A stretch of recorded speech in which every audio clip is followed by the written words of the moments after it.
Olufemi Boyede, please, you have the floor. Thank you. Thank you so much, Lady K.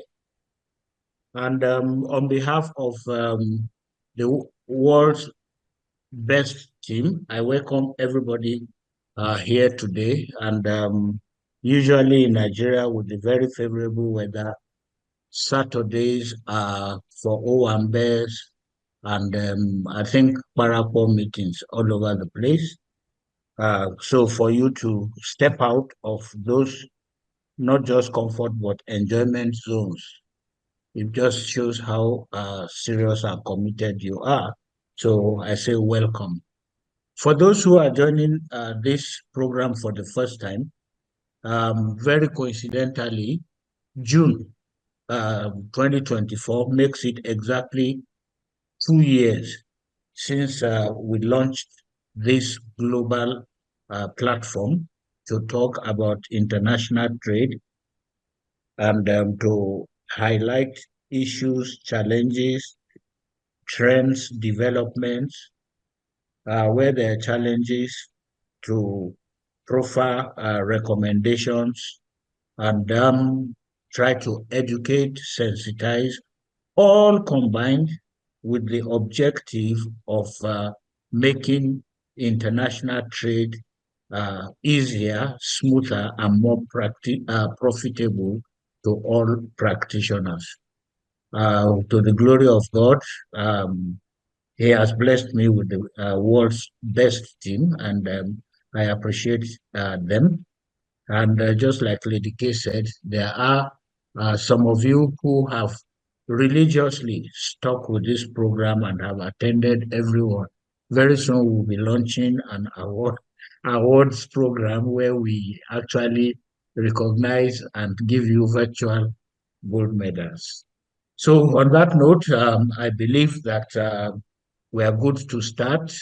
Lady K will be introducing the speakers as they come on, but I believe that today will be more engaging probably than a few recent ones. Why? Because the topic affects just about everybody, whether you are in business or you are not, whether you are a nano enterprise or a mega corporation, the policies that and the practices that have been happening, especially in the Nigerian business space, give a lot to talk about.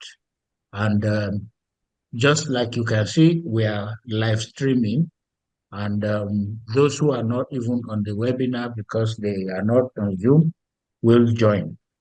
We do produce a flip book that we share with all the relevant authorities and stakeholders across the globe.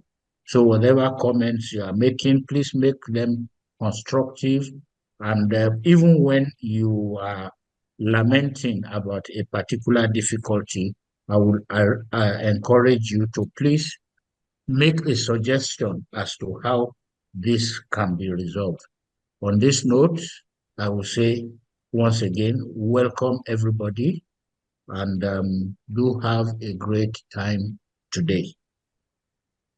Yeah, so if you want to know more about him, you can go to talkingtradeglobal.com, talkingtradeglobal.com, but just where to appetite.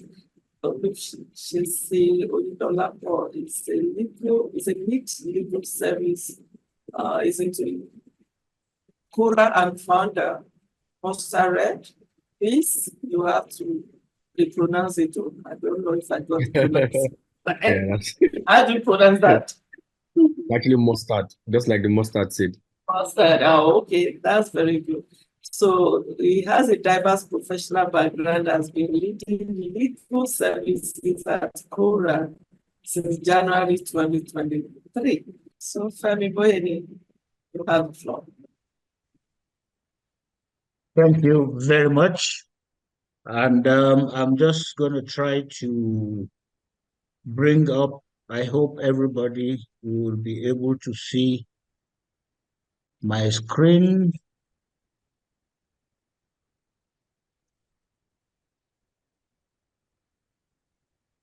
All right. So, ladies and gentlemen, here we go. You might wonder why we chose the topic Naira economics. Those who went to Harvard and other business schools, they have read economics and everything, and then suddenly you see the title Naira economics. And it's just our own way. Just a minute.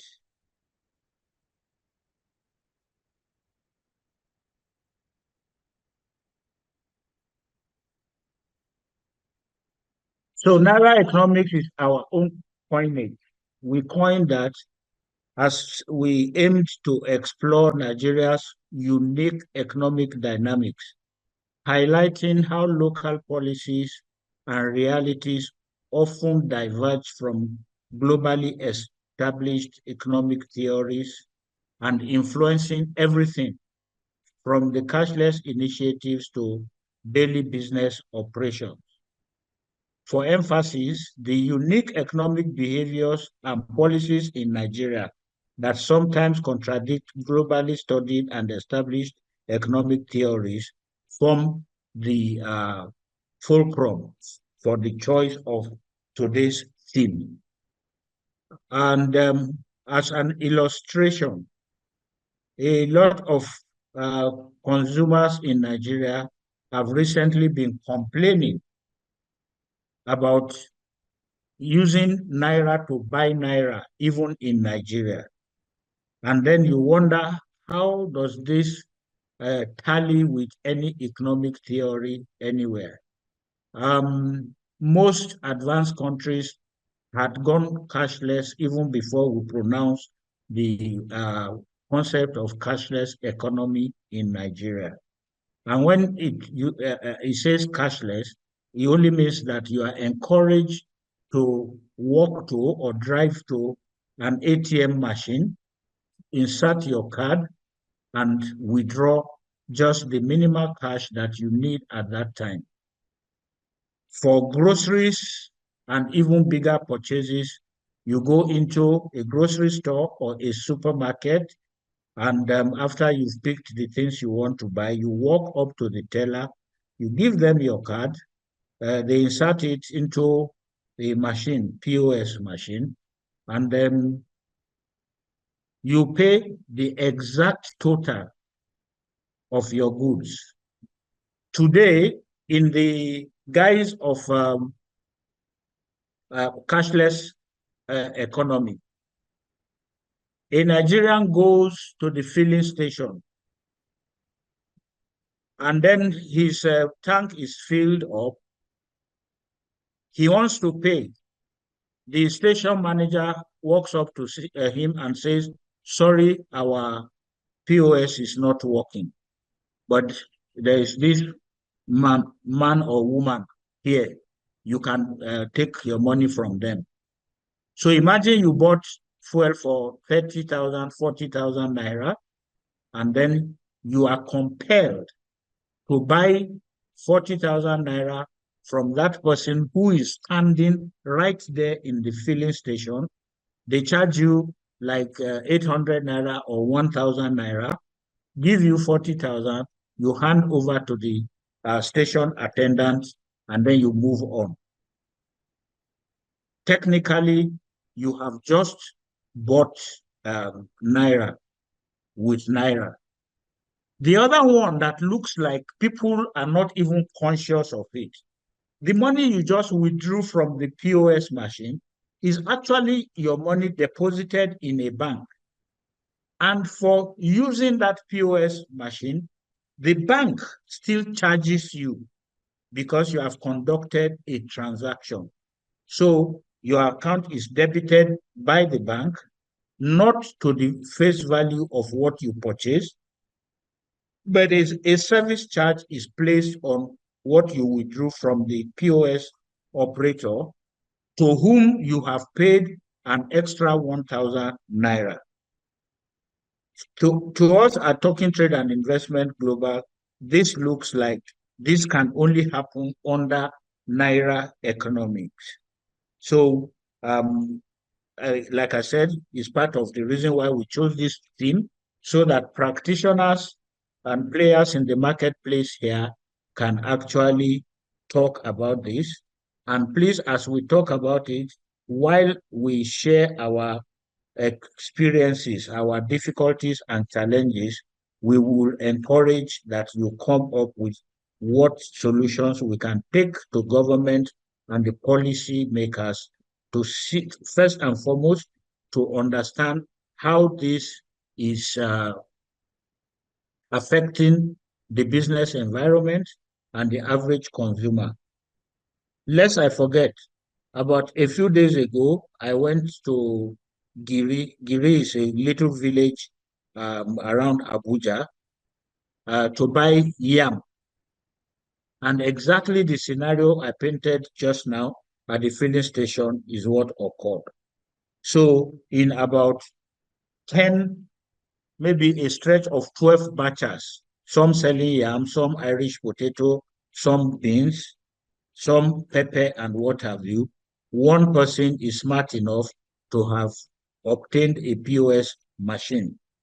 So because I can't get money at the ATM machine, and it's so difficult and challenging for me to make a transfer to the seller's account, I am then compelled to pay, I think it was 400 or 500 Naira to that other person who is actually, in their own understanding, assisting me as if they are actually doing me a favor to be able to pay and take my yams away. So we are actually interrogating, has the purpose of the POS been met? Just like I said, the effectiveness of the cashless system has been undermined as banks struggle to meet customers' cash needs, leading to high reliance on POS operators who, like we said, charge exorbitant fees. So there are other daily economic challenges. I'm sure whether you live in Lagos or you live in Abuja or you live in Kaduna or Kano, you do go to the local market. Apart from the money that you pay directly for service, maybe the wheelbarrow pusher, you pay them, the alabaru, or what do they call them, you pay them. You will not believe that these nano enterprises that are actually just doing everything to survive, you won't believe the number of tickets that they pay every day. So somebody who goes to the market with goods worth maybe a total of 10,000 Naira, that's what she's hoping to make in sales on that day, ends up paying to the market association, to there is the market management, there is the goods, the particular product that person is selling, whether it is pepper or palm oil, they also pay a separate fee for selling that in the same market that they are paying the local government a monthly rent for the space allocated to them. It happens with the wheelbarrow pushers, it happens with the Okada riders. They face numerous daily fees, levies, charges, taxes that make it difficult for them to stay financially afloat. Let's go to ride-share drivers, Uber, Bolt, and I think there's one they call Rider now. All these people, the app owners, they don't own the vehicle. They don't participate in the wear and tear. They don't fuel the vehicle. They don't pay the person driving the vehicle. The maintenance of the vehicle is the responsibility of the owner, who is, to all intent and purposes, providing a service in the hope of making a living. You will be astonished to see that the app owners actually take as high as 40% of what the rider pays. So you take a ride, for example, that is 2,000 Naira. The driver is lucky if what gets into his account at the end of the day is up to 1,200. And then on the macro level, we have also looked at the tax burdens. It's a good thing that recently, please, my good is in quotes, it's good that recently the Nigerian government is able to report a skyrocketing increase in internally generated revenue based on the expansion of the tax net in Nigeria. But I compare this, for example, to an experience I had in India in 2007. I bought airtime of I think it was 1,000 rupees. And by the time I loaded it onto my phone, effectively, I got airtime worth 750 rupees. And when I asked the operator, the shop where I bought it from, he explained very clearly, yes, this is how it happens here in India. We have discriminatory taxation where the people who can afford big money are taxed in order to relieve the burden on those who cannot afford. So if you buy 200 rupees recharge, you get 200 rupees airtime. But if you come and ask for the larger denomination, you get lesser airtime. But here, it looks like, I do hope that they get it right finally. It looks like everybody is subjected to taxation. Businesses are stifling. Most manufacturers sink their own boreholes. They generate their own power. They make the road, either they construct or they improve the road that leads to their manufacturing premises, and 1,000 other things that that make the business to flourish. And at the end of the day, you go there. I think recently a lot of you must have seen a video clip that went viral about a hospital that was charged 25 million Naira for energy consumption because they said they are in band A. And I can assure you from my experience here, most hospitals also run on, what do they call them now? It's NEPA that everybody knows. NEPA is actually the standby. Generator is the main source of fuel. Diesel prices are not friendly and what have you, but corporate taxes, because we need to increase internally generated revenue. So these for us are the reasons, they present a reason for discussion, and we are saying that there's a need for government to consider the cumulative impacts of these multiple taxes, charges, levies, and fees on businesses, and to develop more sustainable, business-friendly economic policies. So I just use these slides to kickstart the discussion. It is my fervent hope that at the end of today, we will have a few suggestions and recommendations on this, my last charge, that government should introduce more sustainable, business-friendly economic policies. Hopefully, we get 1, 2, or 3 from our speakers and our participants today. I thank you all very much. That's fine. Thank you. All right. Yes, my name is Oyindolapo Olushesi. I work at Scorape as a legal advisor there. I also run Mustard. essentially my interest in fintech policy, and just general startup ecosystem, right?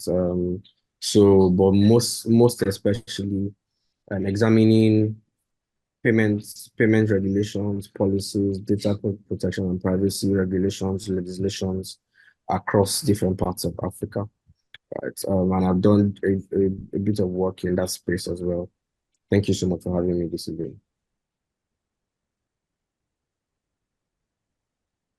Your Okay, presentation, thank you. sir. Go ahead. All right. Okay, so I'll just speak to some of the things that you have mentioned. I think that they are very important things, and obviously like very serious things that affect a lot of businesses in the space. And I think that one of the issues with these things is usually the micro and small businesses who cannot afford to hire expensive tax consultants or legal advisors or generally consultants to help them structure their businesses in ways that they can legally avoid taxes, as against the more established businesses who can afford to have these expensive consultants on their payroll. So what you see is that they bear the brunt of these things mostly. And ultimately, what happens is you then find that this comes down to the end user or the final consumers on the streets who then have to pay for, the extra fees or charges that these guys face. I remember very recently when the cybersecurity levy was introduced, and then there was a lot of noise around how that would potentially impact, transaction fees, and then who would be the ultimate bearer of this burden. So by virtue of my profession as a lawyer, advising startups and working on financial transactions as well, you figure that what happens is most times the person that is paying, sorry, the party that is going to receive payments for a transaction or who would ordinarily would need to bear the cost of some charges would transfer it to the other person, to the other party, because you want to make sure that your money is received in full, right? And which is why you see that sometimes when negotiations are going on, parties would sometimes even contend that they want the fees to be VAT inclusive, which means that you as a seller or as a service provider would need to figure out how to calculate your 7.5% that you need to remit to the government, right? So obviously for the 0.05% charge that the cybersecurity levy would have cost before it was suspended, what would have happened was that you would have seen this kind of arrangement as well, which would then mean that the final consumer might have had to bear the brunt. So it's unfortunate. And again, particularly to the issue on cashless transactions. I think that today Norway has the highest cashless transactions in the world, and 100% of the people in Norway have bank accounts. And I think only about 2% of their transactions are done via cash. In Nigeria, the story is different. I spent the major part of 2019 in Enugu, issues or urban area. And you find that in these places, you don't find banks at all. So people had to rely a lot on POS agents. People had to rely a lot on POS agents, and POS agents sometimes would need to travel very far to go and get access to this cash.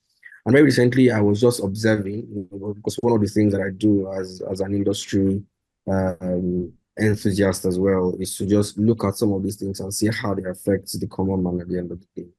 One of the things that I observed recently, I was discussing with a colleague, is you find that sometimes it seems like ATMs are deliberately not funded, right? It seems so. I don't know that that is the case, but it seems that ATMs are deliberately not funded. And then sometimes you even find, very interestingly, or rather surprisingly coincidentally, you find multiple POS agents directly in front of banks, or in front of bank ATM terminals.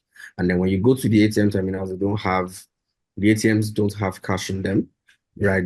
But the POS agents have cash in them, which is also one of the practices that we're finding in the fuel area these days, where you find filling stations say they don't have fuel, but you find a lot of black market sellers right in front of them with heavy 50-liter jerry cans filled with fuel, right? So which then usually raises the question that, is it a deliberate attempt to just inflate these prices or what, right? But you cannot but question first whether it even makes sense to have POS agents where you have to pay. I mean, I know that the argument is usually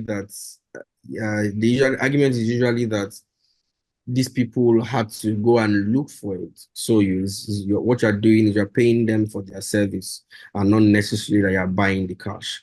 But if you think about the business model at the end of the day, it is that they also remit, these two, because before you have an agent aggregator, super agent, or an MMO, and then the actual financial institution that is providing the service.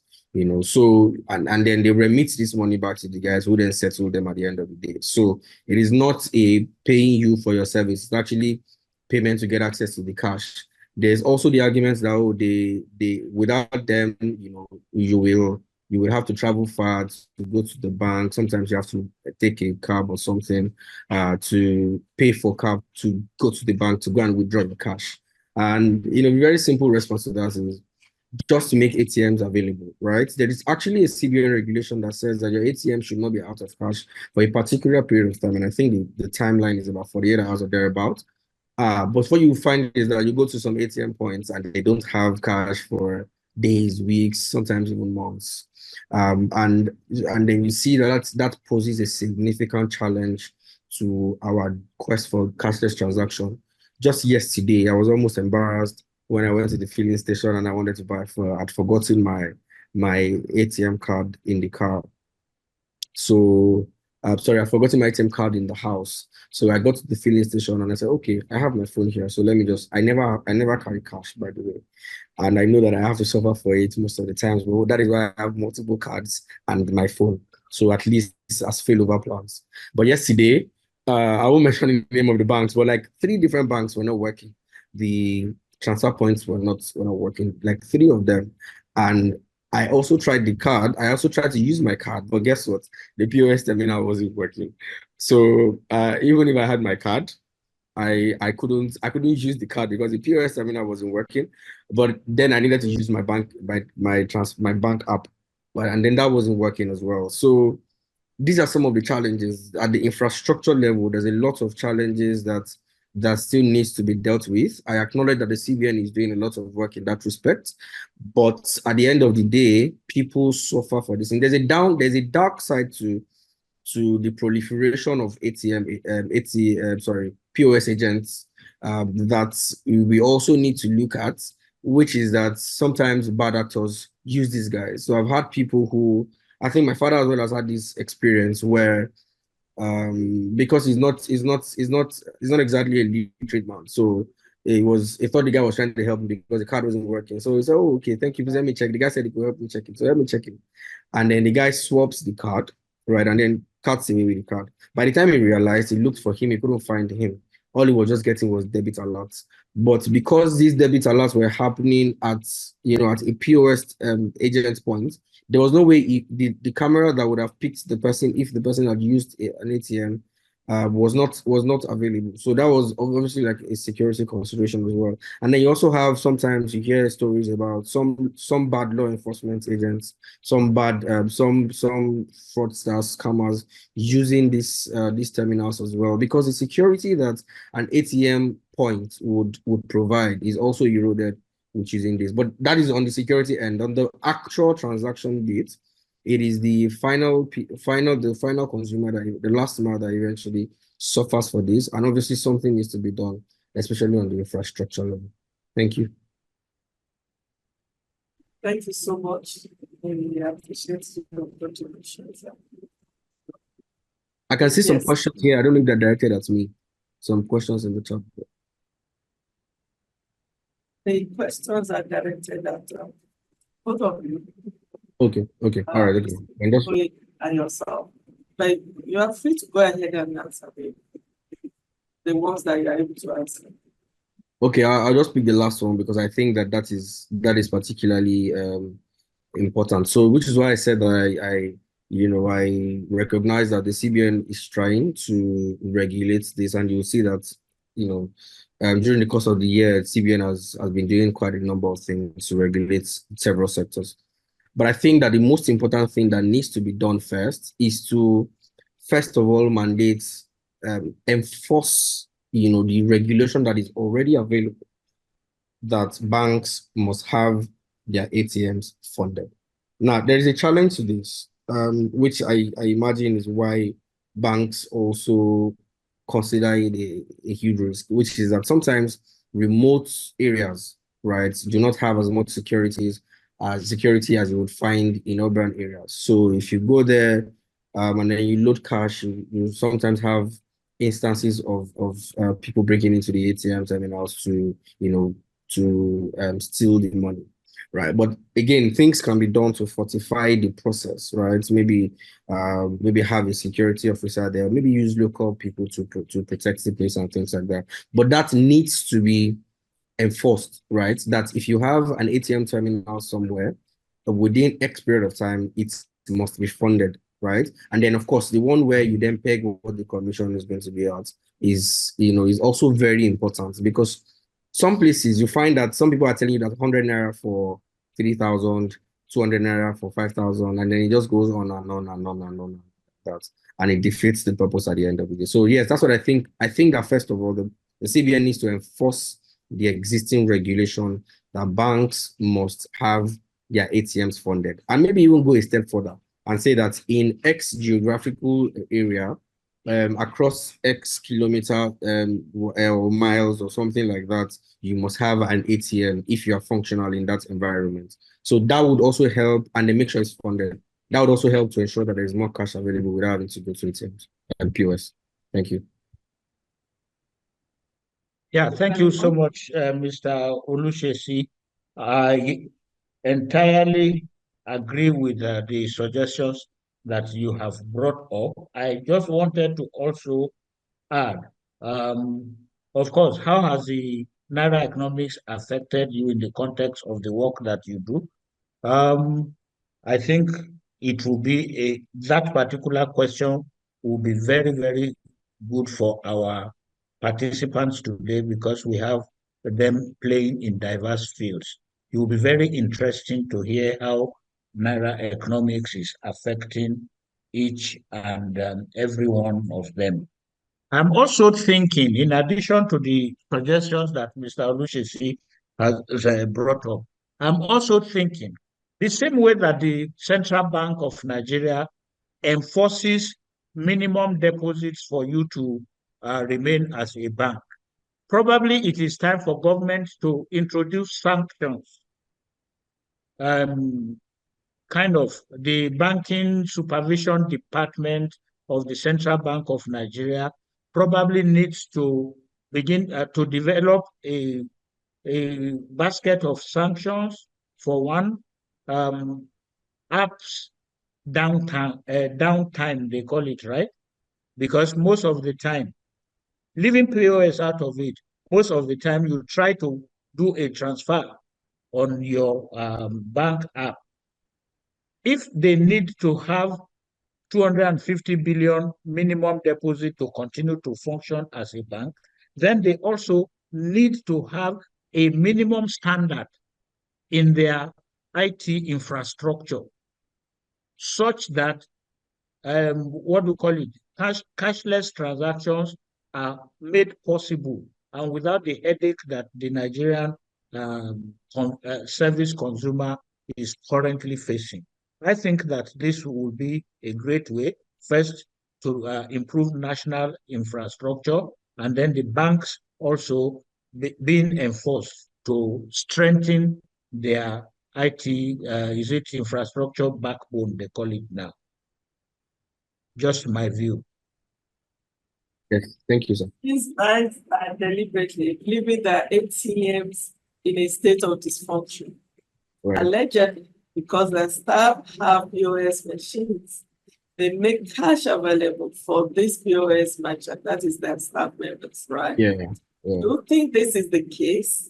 And if this is the case, are there ways we can approach this legally?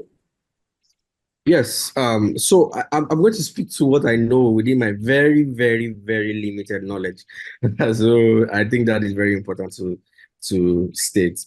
I've heard of allegations like this, right? And quite unfortunately as well, I've been in the banking hall, which I visit extremely less frequently. Probably visit a banking hall maybe like twice a year. But on one such rare visit, I have encountered where you find maybe conversations where not a banking staff now, but somebody from the outside discussing with a staff of the bank, who they have a relationship with, and then you find that when there is scarcity of cash, the POS agents always have cash, right? That is because most times these guys have to sort the people in the bank who provide this cash to them, and then who they in turn give something, as is usually used in the street parlance. So I think that is something that is ongoing. I'm not sure that is sanctioned by the bank. I can't speak to that. I imagine that would not be the case as well. But obviously, the bank then needs to strengthen its internal control measures to ensure that things like this are stemming and they are, first of all, ascertained, identified, and punished, so that you don't have people who legitimately need cash go to the bank and then they have to queue, and then you have a POS agent come into the bank, and the person can get a huge volume of cash out in one swoop, when you cannot. And I've also heard of such allegations where some banks also do not deliberately fund their ATM terminals because they have agreement with the people who are in front of the POS agents who are in front of them. Obviously, this is not, again, this will most likely not be sanctioned by the headquarters of the bank. Maybe an instance where the particular branch of the bank, or the people who are responsible for managing that particular branch may have some kind of scheme with the POS operators around that area that is making them, engage in such activities. But yes, it is left to the bank, first of all, to create processes that would identify these people and then have very strict consequences for such infractions, right? And then, of course, at the macro level, the CBN can then also implement measures to ensure that any bank that is found wanting will be adequately penalized. So I think that this will help to check this particular activity. But that'll be my response to that. One of the speakers is having challenges in Kenya and has sent an apology. Since we're still in the speaker session, I would suggest that I'm trying to pick the name now. Mr. or Miss Peretimi standing in for one of the speakers. Do you want to make either his presentation or share your opinion, and then we can then take the questions that are here. And of course, we welcome you to participate in addressing them to give a recognition to the effort being made by the speaker to join and the challenges that he is facing. I hope that is fair, since we are in a democracy. Hi, good evening, sir. Yeah, this is Beretimi. This is Beretimi. Yes. Yeah, I'll be apologizing on behalf of my colleague Jibrin once again. He's caught up somewhere in Kenya, and I think he's having a lot of internet challenge, which is why he was unable to join this call. And I'll be standing in his stead today. I won't be making his presentation, but of course I will be contributing to the conversation. I think the last question that was, or before I go forward, maybe I should just introduce myself. So I'm a senior associate at ALEX, the Technology, Media and Telecommunications Practice Group. I think the last question that was asked, Mr. Tosin already addressed it, but I would just like to contribute to that. That in fact the laws actually recognize and places an obligation on the bank. I think he had mentioned that as well, to have cash available in the ATMs at all times. So if you go to an ATM, typically there should be cash available. Or as with every other technology, right? Sometimes there may be technical issues, which the CBN recognizes. But then again, directs that such technical issues shouldn't take beyond 72 hours. So if I go to an ATM beside my house or my office, and for 3 days consecutively, that ATM is not working, ordinarily, if I feel like, I guess I can then report to the CBN, but how many citizens have the, is it the strength or the time to want to take up those issues with the CBN? But the CBN itself also has an obligation to monitor these ATMs. In one of the guidelines, the electronic payment guidelines, the obligation on the CBN, so it says that it would monitor ATMs to ensure that there is cash. But really, how much of this monitoring is being done? Because I'm sure it's everyone. I can't remember the last time I was able to make a withdrawal at an ATM. It's been using money to buy money by using the POS. Yes, POS has been helpful, but then when these things go unchecked, because a lot of persons get to suffer for it. So that was just to address that question. And to speak generally to the topic, I'm just going to give a very brief summary of my input on that. So this issue, it's not even, it's not just a, how would I put it now, an expert related issue. I think this is something that is bothering and touching everyone. A couple of days ago, I was having a conversation with a client who had gotten a letter of credit from a bank. And at the time, I think what the bank had done was to make a payment on behalf of the client following the letter of credit. And dollar at that time was about $500 or $600.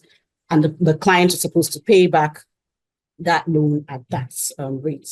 But today, I think dollar is like 1,100. So what the legal head was speaking to me was, she was like, Pere, we're literally working to pay the bank. That's what we're doing right now. We're not making any profit. This business is not being profitable anymore. We're literally just working to pay the bank. So we can see how the quote unquote Naira economics is even affecting businesses. And like I think Tosin had also said, what these businesses will do is, as much as possible, push the burden down to the end consumers. It would affect them, but then it will still affect the consumers. So I may not have taken that loan from the bank or that letter of credit, but ultimately the business decision or whatever business decision is taken will roll down to me. Same with the cybersecurity levy that was initially issued by the CBN.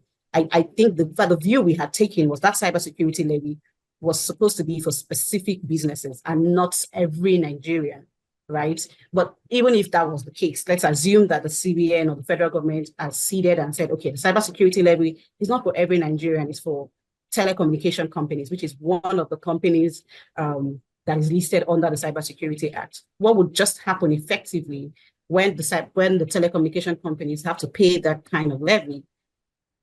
Peretime would then have an extra charge, maybe data that I used to buy, I get 1 gig, assuming I get 1 gig for 1,000 Naira.